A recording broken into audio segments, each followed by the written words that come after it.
Good morning, everyone. Good afternoon or good evening, depending on what part of the world you're in. I'm Alissa Knight, and today I'm going to be presenting my keynote presentation on Diary from the Garden of Good versus Evil, hacking APIs.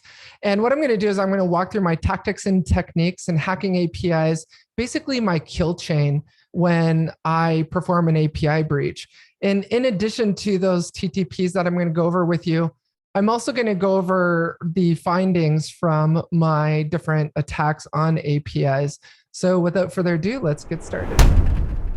So this is basically what I'm going to walk through today. I'm going to give you a little bit more information on myself if this is our first time meeting. I'm also going to talk about what APIs are, why APIs are needed, basically building your API hacking lab, the tactics and techniques, as well as the tools. My kill chain for hacking web APIs and mobile APIs. And I'm also going to go over some findings from my recent API attack. So I recently keynoted at DEF CON and presented on hacking law enforcement vehicles. So I'm going to walk through the findings from that attack against federal and state law enforcement vehicles, as well as different healthcare APIs that I breached and the records I was able to collect from those, and also hacking banks through APIs. So it's going to be a fun-filled session. So just a quick brain dump on myself. I'm a recovering hacker of 21 years. Typical Hollywood story, I was arrested at 17 for hacking to a government network. And shortly thereafter, the charges were dropped and I went to go work for the US intelligence community in cyber warfare. I've started and sold 2 cybersecurity startups. I'm in the middle of exiting on my third. I'm a published author. I've published a book on hacking connected cars, which really began when I was living in Stuttgart, Germany, working for some of the largest tier 1 OEMs and automakers in the industry, and ended up turning that into a book. Then I'm also in the process of writing the book on hacking APIs. And a lot of the material that I'm presenting on today is going to actually be presented in that book. I'm also a screenwriter for a new Netflix TV series that's based on my life. So I'm pretty much all over the place. I'm a filmmaker and content creator for cybersecurity vendors. So I create written and visual content for some of the largest cybersecurity brands in the industry and challenger brands as well. I've hacked 30 banks in less than a week. In 2019, during some content I was creating. 2020, hacked 30 mHealth APIs. Now I'm currently hacking fire APIs in healthcare and actually hacking connected trains and super yachts. So one of the things that you can do to support my content is to subscribe to my YouTube channel and follow me on Twitter and connect with me on LinkedIn. The best thing you can do to support all of our cybersecurity influencers out there is to subscribe to our channels and follow us and retweet or reshare our content. So with that being said, let's talk about what exactly an API is. It stands for Application Programming Interface, and it's basically a translator between 2 applications, allowing them to talk. There's some really interesting statistics I found in my recent research. A lot of people have this misperception that hackers just kind of come out of the womb knowing how to hack anything. That couldn't be further from the truth. I really didn't know how to spell API when I walked into this. And so I had to do a lot of research and homework on what APIs were. And then once you understand APIs, how they're used in the individual verticals. So healthcare and those acronyms and how those fire and mHealth APIs work. That sort of thing. So there was a lot of homework that really goes into that before I actually hack something. A great analogy of how an API works is that you can think of an API kind of like the electrical sockets in your home. And then the electricity provider, the electrical company, is the API provider. So basically the API doesn't really care what you connect to it. Just like your electrical socket doesn't care if it's a hairdryer or you're charging your mobile phone. If you connect it to the electrical socket, as long as it'll fit and you're plugging it through the right cord, you should be able to draw electricity.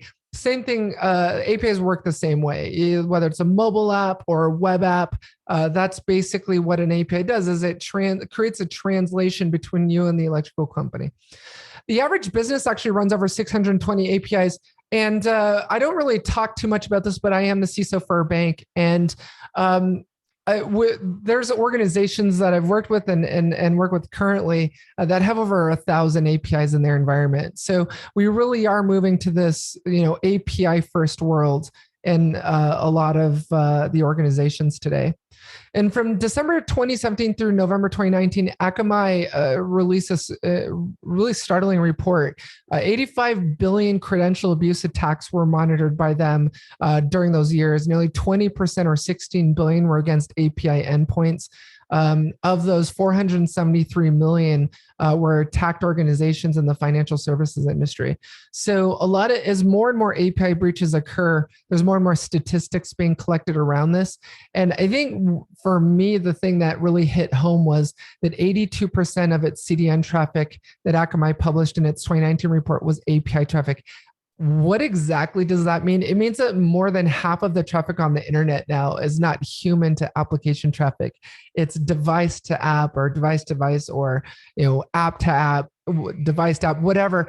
Basically, it's our cars, it's any kind of IoT device, it's mobile apps.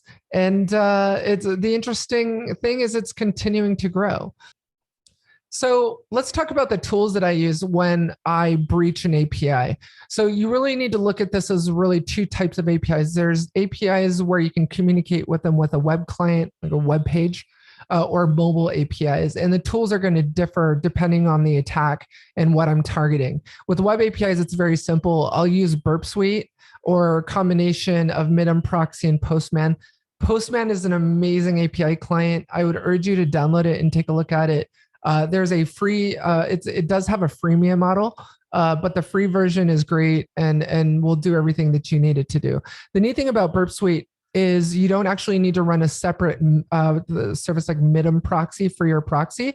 What Burp Suite does is it has a proxy tab within it, and you can click a button that will basically launch a Chromium web browser and allow you to hit any web page you want, including the API. And then what it will do is it will automatically intercept those packets and allow you to send those to repeater. So I'll talk more about that in a later slide, but just understand that Burp Suite really simplifies that process of trying to get proxies working, all of that jazz. You don't have to worry about that. With mobile APIs, you definitely have a bigger technology stack. The first thing is Mobile Security Framework, or MobSF. This is a fantastic tool. It's free. You can download it from GitHub. And what it does is it allows you to actually take an APK file like an Android app and drag and drop it into MobSF, and it will reverse engineer the app to its source code, allowing you to grep it and look for things like hard-coded keys and tokens or hard-coded credentials, which is a systemic problem in a lot of the apps that I've tested.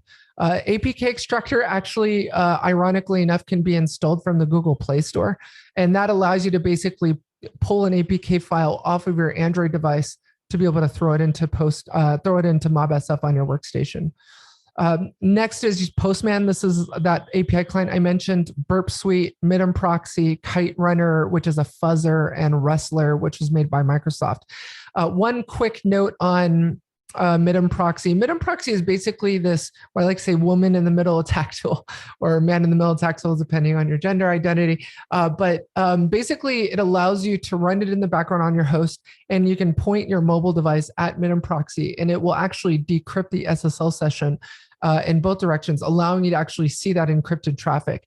It'll allow you to see what the API is receiving from the client on your mobile device, and then what it's sending back. This is a really powerful tool. So the thing is that you can actually get mobile app developers can implement what's called certificate pinning, which will allow you to actually prevent someone from performing this kind of attack against you. But very few apps, I think out of the 60 apps that I tested, only a handful, like 2 or 3 of them, actually implemented pinning. In the law enforcement vehicle hack that I'm going to be talking about in this presentation, they actually only implemented pinning on the username and password screen. And then once you authenticated, you could turn your Minim proxy on and actually intercept that traffic. So a lot of mistakes being made in this area and can be easily thwarted with pinning.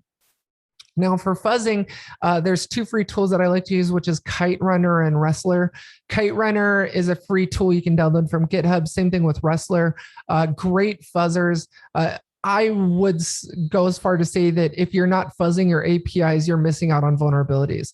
Fuzzing is a very powerful tool that will basically manipulate values that you're sending to your API.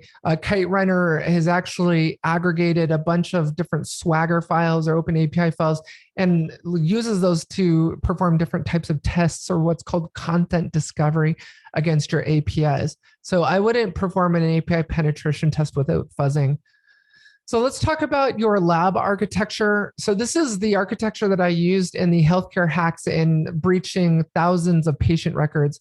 What I did was I downloaded the mHealth app onto my mobile device, and I used Minim proxy or Burp Suite to interdict that traffic going to the API, analyze it, and then I would copy and paste those, I don't know if you can see my mouse arrow, but I would copy and paste those API requests into Postman and then send those requests to Postman to the API. So for your lab architecture, you're going to want an Android and or iOS device. I'm a Mac user, so everything I do is on the Mac.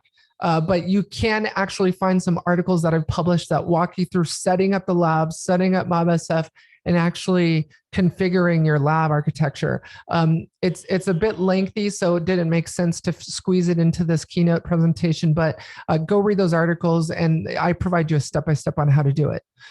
You basically set the proxy on your mobile device, which is in your network configuration on your mobile phone, to point all traffic at your Minim proxy that's running on your workstation, and then it'll allow you to interdict that traffic. So it's basically what I did here. So let's talk about my kill chain. This is the kill chain that I use against web APIs, and all of the screenshots that all of you will be seeing in this presentation are actual findings. So I did have to redact a lot of the screenshots, which is why you'll see those big blocks. So no, there's nothing wrong with your monitor. I'm just protecting the sensitivity of the targets in these tests. So there's two approaches to this: work smart or work hard. For a work hard approach, you can combine basically Postman with Minim proxy. Then I realized, yeah, this is a huge technology stack along with MobSF. There's got to be a way to consolidate this. And I decided to take a look at Burp Suite and have fallen in love with it. And I use it in every test now. Work smart, instead of using these separate tools, you can just use one tool, and that's Burp Suite. And it's got all these tools within it, which is proxy and repeater. So in the proxy tab, that's the packet interception that I talked to all of you about earlier. And then you can actually right click on every API request and send it to repeater, and then manipulate the values and then send it back down to your target API. Next is in the kill chain is using Burp Suite, going into proxy, loading the web browser like I mentioned, clicking every option. So what I'll go through is I'll click every button, or I'll select every option that's available, and then that'll be captured by the proxy tab like I mentioned in the previous slide, and then right click on that packet, send it to repeater, modify the values, and then I'll fuzz the API. So obviously there's a lot of analysis of the packets in there, analyzing the stimulus and response. I want all of you to understand something very important. This is a very important takeaway. If you ignore everything in this presentation, remember this one thing. Hacking is nothing more than sending stimulus to an application that the developer didn't expect to receive. That's all hacking is. It's stimulus and response. I'm going to manipulate this value, manipulate this API request, and did the developer account for receiving this?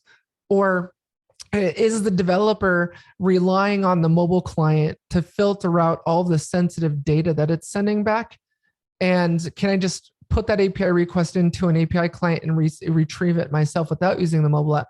That's all hacking is. So next is my kill chain for mobile APIs. Basically, you're going to use your mobile app. You're going to extract the app using APK extractor. There's other ways to extract an iOS app. I won't go into that, but it's pretty simple on an Android device. Go grab a cheap Android phone or Android tablet, and you can do this if you don't have one. Reverse engineer in MobSF. So here on the side, you're going to see some screenshots of a bunch of API keys and tokens that I found hard-coded in these apps. Here's a screenshot of MobSF. It gives you a really sexy GUI to be able to drag and drop your APK files into it, reverse it, and then look for these hard-coded API secrets. So once you've done that, I like to drop into a terminal shell and then grep the source code for keys, tokens, and credentials, basically sensitive data. I found that MobSF will find a lot of these hard-coded secrets, but it does miss things. So I like the flexibility of going to that uploads directory within MobSF and then grepping or combining it with awk and looking for things where I feel like I have more flexibility in searching for those queries and building my own queries out of it. Then you're going to point your mobile phone at the proxy IP and the port, send the packets to repeater, and then fuzz it. So again, more steps in a mobile API. I actually prefer hacking mobile APIs.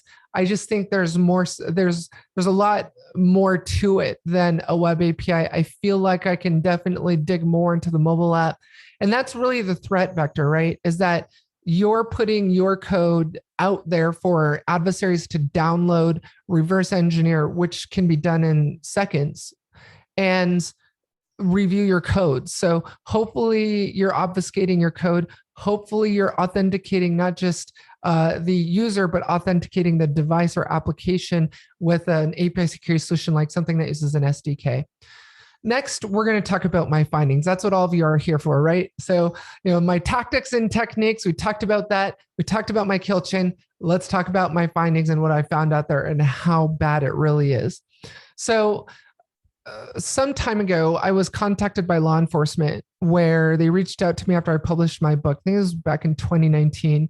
And asked me to come out there, and law enforcement was worried about the attack surface within law enforcement vehicles and the threat to the life and safety of law enforcement officers.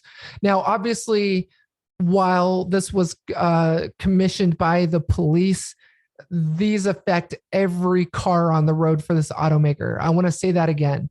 The vulnerabilities do not just affect law enforcement vehicles. They affect every car on the road made after 2001. Every car is connected, right? Every car made after 2001 connected. So if you think you're not, that you're impervious to being hacked because you're not driving around in a Tesla, think again. If your car was made after 01. So several of these vulnerabilities have still not been fixed. But that's very important for me to stress.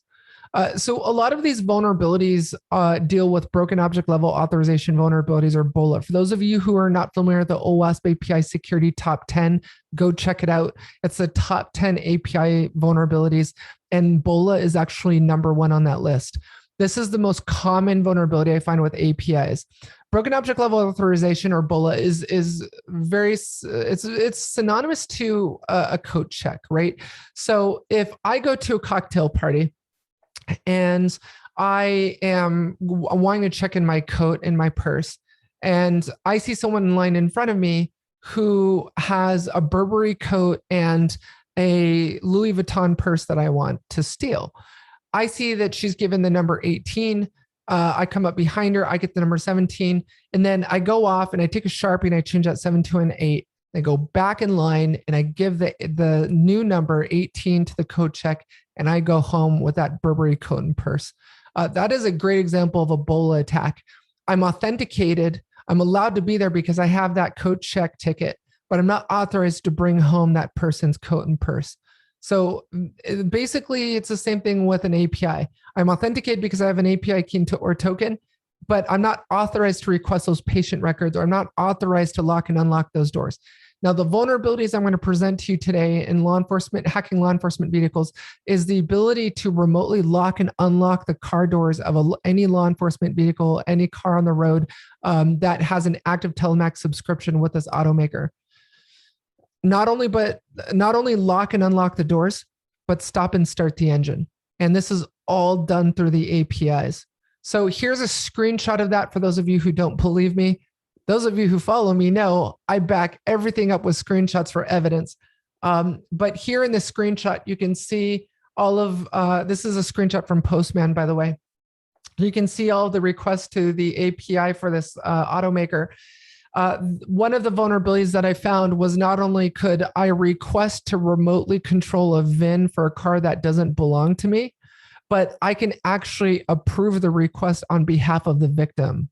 Oh yes, I can approve the request myself.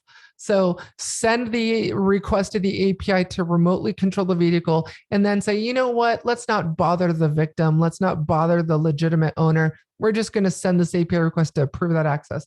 As long as you know the message ID that the message was sent to, and there's an API request that you can send that will list the legitimate users or victims' messages, and in that list of messages is the message ID. This is the only way that the automaker is authenticating the request, is that message ID. The interesting thing is that it even identifies the vehicle as a law enforcement vehicle. Shame, shame. This is a screenshot again of Minim proxy. Here you can see in the middle of the attacks, pinning was turned on when I authenticated, but as soon as I logged in with my username and password, the pinning was turned off. So all I had to do was disable the proxy on my phone during the authentication process. As soon as I authenticated, I was able to log in. So many hard-coded keys and tokens. The app was full of API keys and tokens. This was shocking to me. There were not only keys and tokens for, some of you can see some of those keywords in there. Not only were there keys and tokens for the automaker, but keys and tokens for third parties as well. This is a screenshot of the API request that I sent to the API server. And if you can see here, it gave me a total dump from the database of all the vehicle details. And here you can see it's an unmistakably a police vehicle. So, you know, it gives you the color, it gives you all the information that you need as long as you know the VIN. Now, let me say this because it's important. It's authenticated against the VIN. You need to know the VIN number, but all of us know a VIN is easy to get. You can either walk up to the car and snap a picture because the VIN is right there in the windshield, or you can actually cycle through them. So if you grab the first VIN in the fleet, if you want to go to my YouTube channel, you can see all the videos on this where you can see me hacking these law enforcement vehicles live on a video. But not only that, but if you get the first VIN and you cycle it by one, you can grab every car in the fleet. So in that video, you can see me standing in a whole row of law enforcement vehicles and the ability to control all of them, start the engine and unlock the doors. Obviously for a law enforcement vehicle, if a friend of mine has been arrested and they're in the back seat, me being able to remotely unlock those doors so they can jump out is a real problem. This is the lock command. This is the verb right here for the API request, which is a put command. And then following that, you can see, for those of you who are not familiar with it, an HTTP 200 code means successful. So you can see here, I got a successful response from the API where I was able to successfully remotely lock those car doors. And to unlock the doors, it's a very simple command. All you do is you change this put verb to delete. And then once you change put to delete, it will delete that line, I'm assuming out of the database or wherever it's inserting that. And then the doors get automatically unlocked. So there you go. Here's a screenshot of that. Here I've changed that put to delete. I've got that VIN, that's all you do. And then you append doors/lock. And then here you can see a successful HTTP 200 error response code telling me that the request was successful. And there it is. These are all of the API requests that work against this API endpoint for this automaker. This is the how to add the car to your garage. See, with these, you don't even need the mobile app, right? So request 1 and 2, identifying the message ID to be able to approve that subsequently approve that request. Now, I want all of you to take a look at this column right here for the required column for the required token. The token A is the authorized user and token B is the attacker, and then token any is any token. Look how scary this is. The attacker's token can be used for every single one of these API requests, except for identifying the message ID, which is token A, which is the legitimate user. That's the only API request where you need the token of the user, which we all know is very easy to do. Again, without pinning implemented, you can just grab that, snarf that right off of the network, and be able to use that token to then approve that request. Which can be done with the attacker's token. Again, you can approve your own request to control that vehicle. So this was a very interesting attack campaign, vulnerability research campaign, where I was hacking 30 financial services and fintech companies, basically hacked 30 banks in a week. These are the screenshots or screenshot from that testing. Without the proper context, a lot of the screenshots didn't make sense. So I'm going to explain or walk through just this one. If you go to my YouTube channel, there's a full video on this, where you can actually see it live in action. What I could do was I could actually change the PIN code of any bank customer or wire funds in and out of the accounts. Even deposit money into the accounts. Because remember, banks aren't literally moving paper cash around anymore. It's just moving around ones and zeros. So if I wanted to deposit $10 million into the CISO's bank account to prove I could do it, I did. It worked.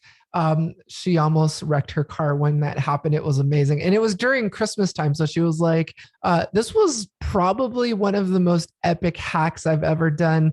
It rivals the law enforcement vehicle hack. It's right up there. Comment on this session. Let me know what you think was the best hack out of all of these. But I think it's this one, because who doesn't love money, right? So I could change the PIN code of any bank customer, move money in and around accounts. And are you sitting down? Are you ready for this?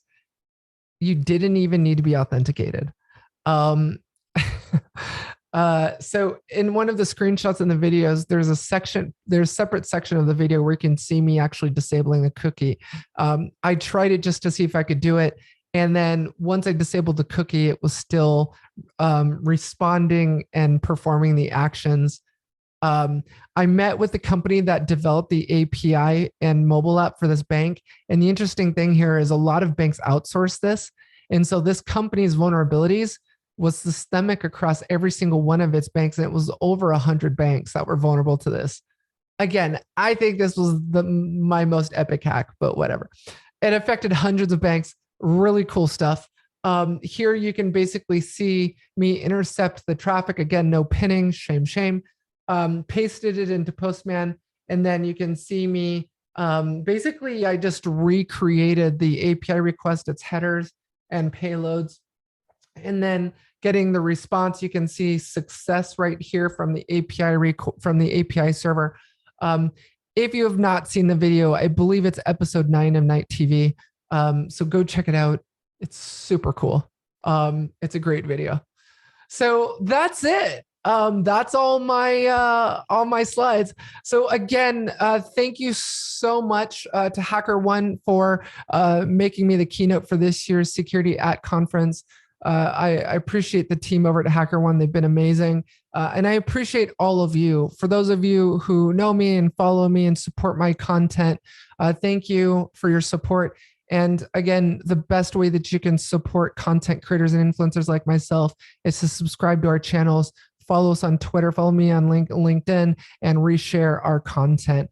But to all of you, take care of yourselves and each other.